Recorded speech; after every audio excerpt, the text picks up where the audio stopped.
Ju njohim me edicionin informativ të lajmeve. Kjo është Radio 7.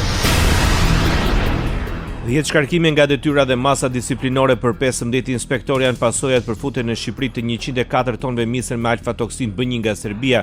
Vendimet janë bërë publike nga kryeinspektori i përgjithshëm Dashnor Sula gjatë një takimi me kryeinspektor të qarkut të Korçës.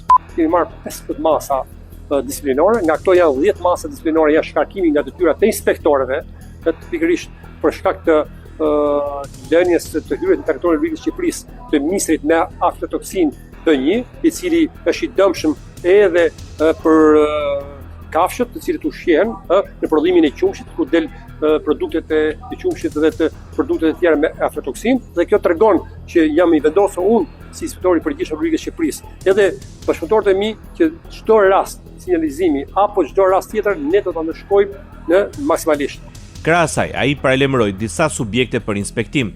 Ne si inspektorat e përgjithshëm kemi vendosur që në disa subjekte pa deklaruara dhe të pa informuara nga inspektoratet e zonës këtu do të shkojmë bashkë me to për të qyrë dhe për të bërë inspektim pikërisht. Kemi përzgjedhur edhe linja prodhimi, kemi përzgjedhur edhe supermarkete pikërisht për të qenë një inspektim i rastishëm, një inspektim urgjent, rrufeshëm për të bërë të mundur që nëse ka apo nuk ka shkelje.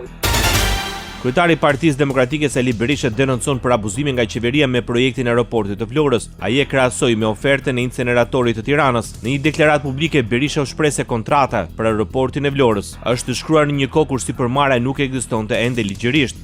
Ai akuzoi drejt për drejt kryeministrin Edi Rama dhe ish-zëvendës kryeministren Belinda Balluku për 130 milionë euro abuzim nga taksat e qytetarëve. 130 milion janë paratë e vjedhura ndjekës në Tiranës, 130 milion janë paratë e vjedhura ndjekës në aeroportin e Vlorës. Si?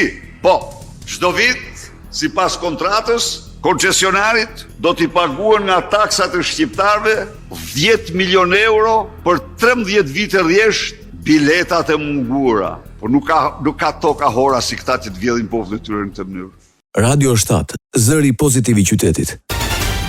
Inspektoriati Shtetëror i Arsimit në Maqedoninë e Veriut zbulon paregullsi në Fakultetin Filozofik të Universitetit Shën Kirili dhe Metodi në Shkup. Anullohet cikli i 2 dhe i 3 i studimeve për 11 kandidat. Nga një kontroll nga Inspektoriati Shtetëror i Arsimit u zbuluan paregullsi serioze në procesin e regjistrimit të studentëve. Përpasoj 11 studentëve u anulluar statusi dhe jo ndërprerë studimet. Problemi qëndron në faktin se këta studentë, 7 në nivel master dhe 4 në doktoratur, ishin pranuar në ciklet e larta duke pasur të përfunduara studime profesionale 3 vjeçare. Inspektoriati Qendror i Punës në Kosovë kërkon rritjen e standardeve të sigurisë dhe parandalimin e aksidenteve në vendet e punës. Pas takimit me shoqatën e ndërtuesve të Kosovës, kreu këtij institucioni, Kastrioti Jashari, deklaroi se koordinimi i ngushtë ndërmjet institucioneve dhe punëdhënësve është jetik për të garantuar një mjedis të sigurt për të gjithë punëtorët. Deri tani janë rreth 170 inspektime dhe riinspektime dhe keni vendalime, domethënë pikat vendaluese që janë rreth 70 deri më tani. Ka pas edhe lejime varësisht prej kompanive se subjekteve të cilat i kanë plotësuar rekomandimet tona. Sundimi i ligjit në Kosovë, garancia e forcimit të shtetit ligjor dhe barazisë para ligjit ishin në thelb të takimit ndërmjet zëvendës kryeministres dhe ministres së drejtësisë me kryesuesin e Komisionit për Çështje Juridike në Parlamentin Evropian, Ilian Kyshuk. Sipas Donika Gërvallës, teksti u vu në çështje që prekin integritetin dhe funksionalitetin e sistemit, përfshir procesin e vetingut dhe funksionalizimin e byros shtetërore për verifikimin dhe konfiskimin e pasurisë së pajustifikueshme. Në diskutime ishte edhe paketa e 5 projekt ligjeve që synojnë konsolidimin e kornizës ligjore dhe institucionale. Ndoqët lajmet shkurt në Radio 7, zëri pozitiv i qytetit.